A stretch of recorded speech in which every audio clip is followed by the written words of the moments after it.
Portia the Pear. Portia Pear was nobly fair. Her body was twisted. Her skin had dark and pale green patches. Portia longed to be pretty. Other pears had beautiful shapes.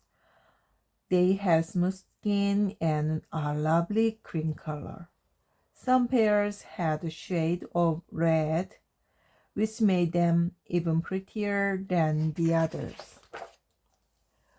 Portia hid herself away behind the vine leaves to hide her crooked shape. But the gardener kept pulling the leaves back to let the sun warm Portia's skin. Portia was lonely. She hung enough space on her own. Other pears have fruit close to them. Some had made sprints and hung in groups of twos or threes. She could hear them whispering with their heads close together and saw them looking over at her, giggling. She knew they were making fun of her twist and bump and of her freckled skin. One day, one of them shouted, "I wonder why the gardener doesn't throw her to the compost heap." Portia shook behind her lips, trying to hold back her tears. "Don't listen to those rotten fruit," said a gentle voice. It was a beautiful butterfly. "Every fruit has its place here. Those two are very naughty to upset you." Portia smiled shyly. Nobody had ever been kind to her before. The wind rustled through the leaves of nearby oak tree. "This will pass," it whispered. "This will pass." Portia hoped the tree was right.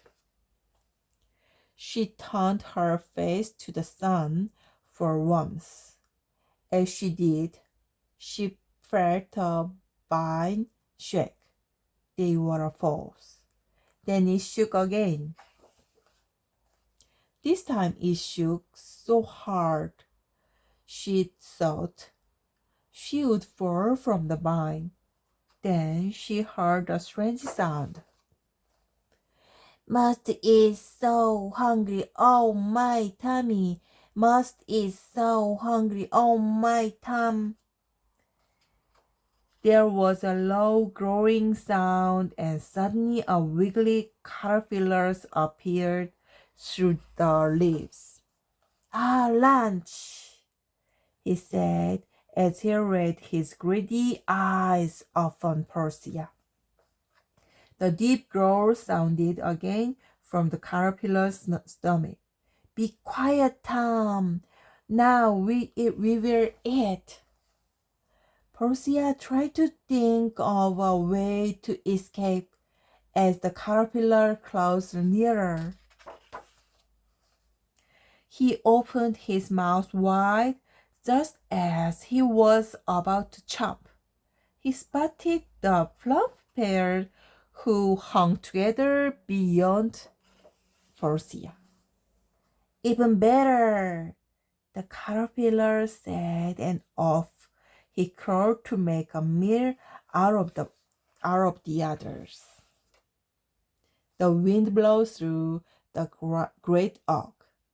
"This will pass," whispered the leaves. "This will pass."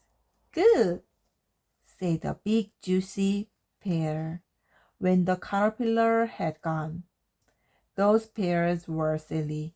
Now I have more sunlight and I am the best pear in the garden."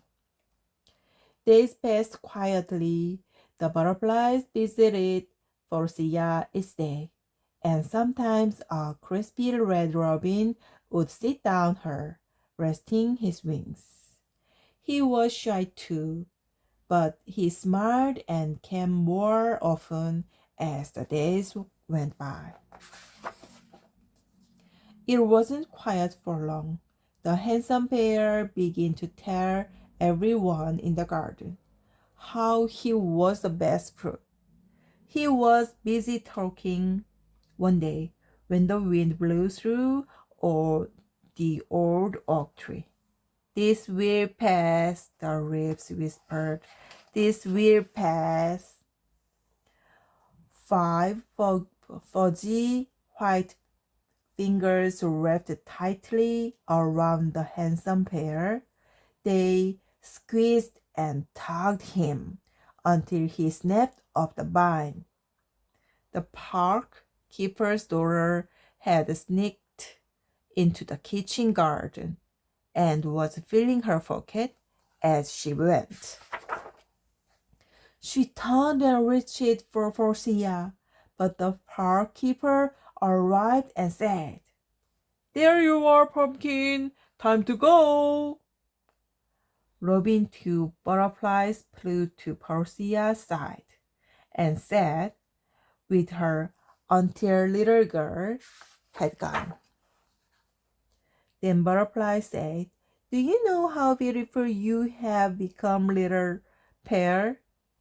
The days in the sun have colored your skin. You've grown and your wrinkles have gone. You are the prettiest pear now." "Maybe," said Portia, "but as Tree says, this too will pass." The three friends, Robin, Butterfly, and Portia, sat quietly together.